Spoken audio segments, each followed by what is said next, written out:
sem dúvida. Está muito bem, estamos aqui.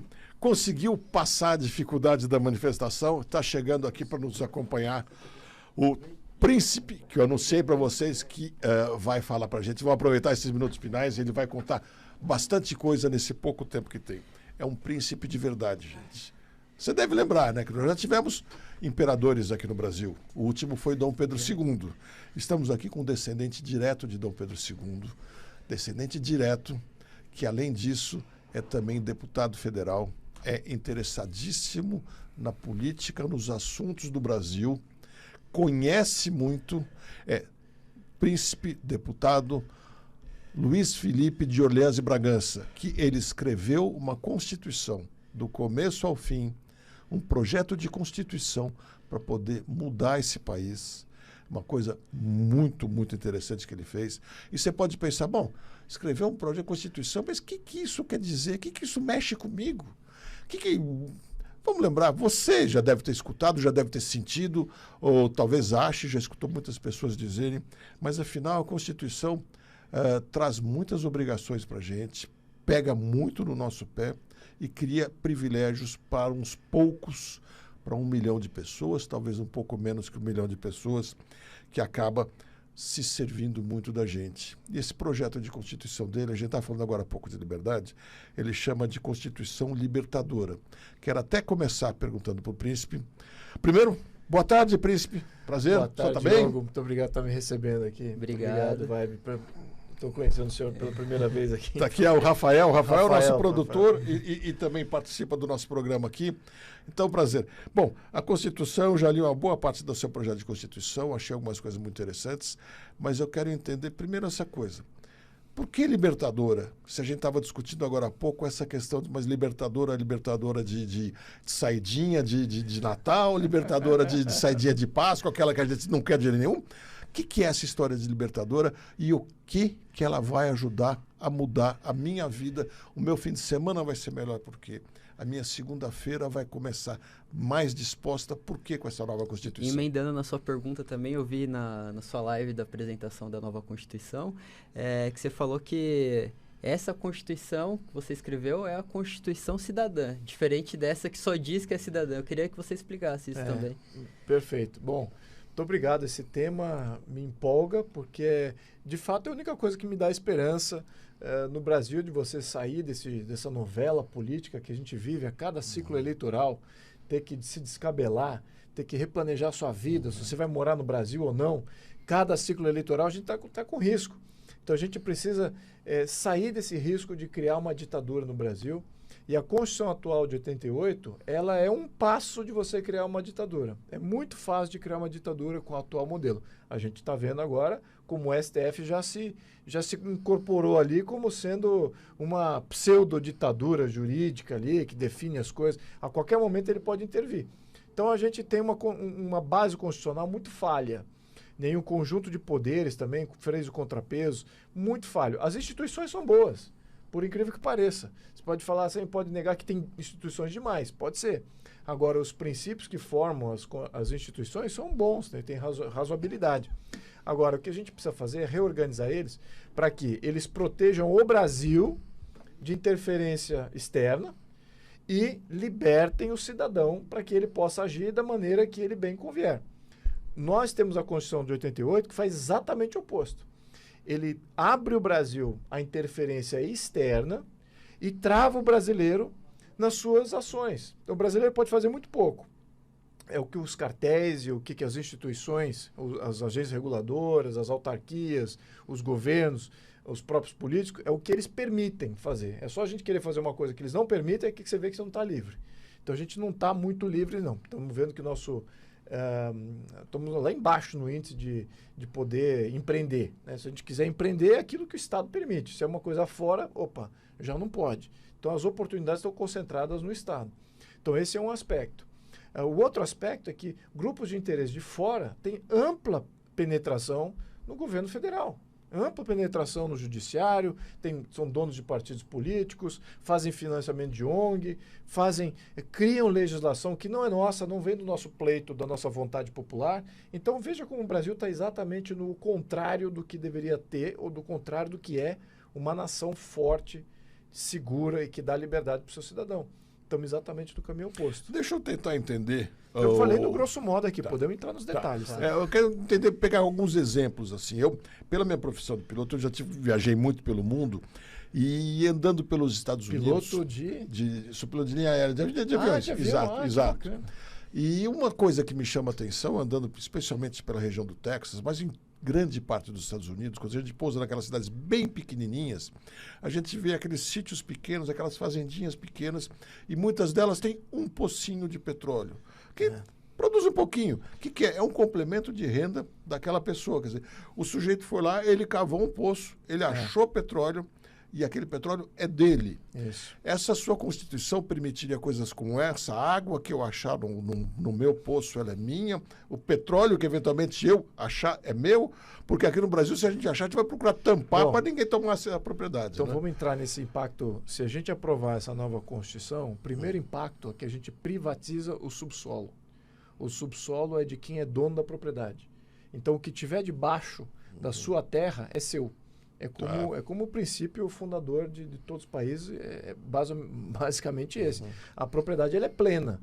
Então, isso que é importante aqui. Então, nesse aspecto aí, você imagina o volume de riqueza que você dá potencialmente, né, para pequenos sitiantes, pequenas chácaras, pequenos proprietários de terra, fora os outros proprietários de terra. Então, eu acho que é muito importante isso, da gente transferir essa detentoria, essa propriedade e o desejo de proteger não só a sua terra, mas o seu ambiente, para o cidadão. Isso é fundamental. Olha só, quer dizer que isso vale para a água também. Para a água, tudo. Minerais, ouro. Então, uma outra coisa que me chama tudo atenção, voando sobre os Estados Unidos, a gente vê a quantidade de irrigação que existe na agricultura deles. O Brasil hoje tem uma agricultura tão forte quanto a americana e está caminhando para ser mais forte ainda.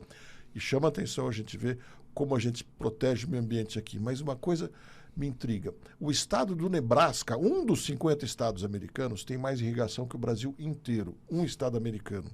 E sabe quanto chove lá? A mesma coisa que no Ceará. Mesmo assim, eles cavam poços e a água que eles encontram, eles podem usar. E com isso, eles, inclusive, aumentam a umidade do próprio estado com essa irrigação toda. Quer dizer, um estado que tem a mesma quantidade de chuva que o Ceará, tem mais irrigação que o Brasil. Então é de imaginar que a gente já tem muito mais produção agrícola também? Bom, aí é exatamente uma das coisas que a gente precisa também trabalhar isso. Uma vez essas questões ambientalistas, todas essas leis federais, elas são transferidas para os Estados-membros. Então, boa parte desses problemas que nós consideramos como sendo problemas nacionais, eles deixam de ser problema nacional. Ele é transferido para a competência do Estado. Então, se o seu Estado tem uma aptidão a ser um Estado industrial, ali você vai ter uma diminuição de leis ambientais, né? Sobretudo se você não tiver um meio ambiente aí tão pujante. Outros estados que talvez tenham um meio ambiente pujante, e aquilo tem viabilidade econômica, turismo ecológico e uma série de outras capacidades. Agora estou vendo muitas empresas estão fazendo tokenização das florestas. Eu acho que isso também é um futuro. Né? Você começa a viabilizar de outra maneira a floresta. Então, o que acontece? Cada estado define aquilo que ele é apto, né? Aquilo que ele é específico. E você deixa de ter essas leis homogêneas que travam as opções do Brasil. É esse que é o grande mudança aqui que a gente traz com essa Constituição. Ô Luiz, aproveitando aí que você está falando também sobre divisão de estados e tal, o Diogo tocou num ponto legal que é nos Estados Unidos, você vê que tem 50 estados e realmente eles têm autonomias para tocar até questão de legislação penal, por exemplo, né? Exatamente. Nessa sua nova Constituição, você acabou falando sobre isso, eu queria que você falasse um pouco mais. Daria mais autonomia de fato para os estados, uma federação de verdade no Brasil? Sim, daria autonomia da legislação penal, não o processo penal. O processo ele é conduzido do ponto de vista central. Ele é avalizado pela regra da União. Agora, as leis, os tipos de leis penais que podem existir nos estados é amplo. Então, se um estado definir que pode ter pena de morte, é decisão do estado. Outro estado talvez não tenha pena de morte, mas talvez tenha pena perpétua. Duas coisas que a Constituição hoje não permite e que eu acho que é justo. Não são medidas justas. Mas isso cabe aos estados definirem. Não cabe a eu, legislador federal, definir o que é justo ou não. Cabe aos estados e às assembleias locais definirem. Então, isso tem toda a questão de penal, a questão ambientalista, a questão de saúde, a questão de previdência, a questão de todos os programas assistencialistas. Tudo isso passa a ser competência do Estado. Olha Não só. estamos dizendo assim, não vai ter nada disso, então acabou isso. Não, estamos transferindo as competências. A União tem que ficar com aquilo que só a União consegue fazer bem.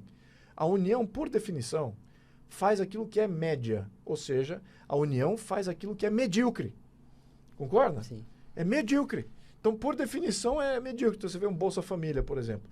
Para alguns estados, o Bolsa Família é alto bastante que elimina trabalhadores elimina trabalhadores capazes da força de trabalho, porque cria um incentivo para ele não fazer nada. Em outros estados, não vale nada. É um complementozinho. Medíocre. Então, se você transferir a competência assistencialista para os estados, cada estado define aquilo que é o Bolsa Família adequado para ele, concorda? Mas deixa eu entender um pouco mais nessa parte penal e tudo, que me pergunta muitas vezes por que a multa de trânsito tem o mesmo valor no país inteiro. E quando eu vejo Santa Isabel do Rio Negro, que é no norte do Amazonas, as crianças vão de canoa para a escola. É completamente diferente. Lá, se você parar na fila dupla, não acontece nada. Quer dizer, a multa de trânsito vai poder ser decidida pelo Estado.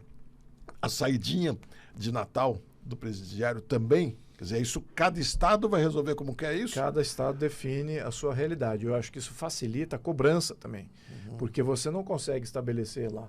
Imagina você vai lá bater na porta do juiz do STF e fala, olha, para com a saidinha. Bate lá, vê quem conseguiu isso? Quem conquistou isso nos últimos 130 anos? Ninguém. Agora, numa questão local, quando você bate na porta do governador, bate na assembleia local, fala assim, olha, não queremos mais saidinha. Pô, a coisa toma outro corpo. Então é muito mais fácil a cobrança de qualquer legislação, qualquer mudança no nível local. E é isso que a gente tem que fazer. Falando de regra de trânsito também é competência da União. Pega lá, quem tiver na internet, entra lá na Constituição Federal de 1988, entra no artigo 22. Artigo 22 da Constituição de 88, e você lê o que compete à União. É tudo. Pois é. É tudo. Então, qual foi o exercício que a gente fez? Falei, vamos definir o que de fato compete à União, que só a União faz bem. E a gente viu que é muito pouco, que só a União faz bem. Quem faria melhor, muitas outras coisas, talvez a maioria da coisa que está lá no artigo 22, são os Estados-membros, não capacitar os deputados estaduais. Então, essa que é a dinâmica. Bom, mas eu suponho que essa nova Constituição também ela vai exigir muito mais trabalho da gente, né? Quer dizer, nós como população vamos ter que participar muito mais ativamente. A gente já temos cidadãos, né? A gente já é não, cidadão. eu acho muito bom. Agora, não é mais nós estamos precisando encerrar muito logo, estamos chegando no final, mas eu tenho que fazer uma pergunta. Como que isso pode ser aprovado? O que a população vai fazer para poder aprovar ou não? Olha, o que eu acho, primeiro é começar a debater, entender o problema da Constituição de 88, aí vocês vão lá na constituiçãolibertadora.com.br, comecem a ler a Constituição lá, entrem artigo por artigo, entrem no debate, façam comentários e entendam qual é que seria uma solução. E comecem a exigir isso de seus deputados, seus senadores, porque, no mínimo, propostas de mudança constitucional tem lá, para tudo, para o STF, para o Executivo, para o Legislativo, tem proposta de reforma de tudo. Então ali tem. Agora, se quiser fazer um negócio bem feito, vamos chamar um referendo com essa carta constitucional já debatida em sociedade no momento futuro. Então temos que eleger deputados e senadores que estão em linha com essa proposta. Né, que vão fazer, olha, vamos fazer um referendo dessa proposta sendo discutida na sociedade? Vamos, bacana. E bota isso num referendo. Então é isso. Tá, quer dizer, o referendo quer dizer, nós, população, que vamos votar sim ou não pela Constituição. As Constituições que dão certo são aquelas que são referendadas. Né? Todas as que o Brasil aprovou na República, todas elas foram promulgadas ou outorgadas pelos constituintes. Então temos que evitar os constituintes e os poderes representativos. Tem que ser direto com a sociedade. Vibe Mundial 95,7. A rádio que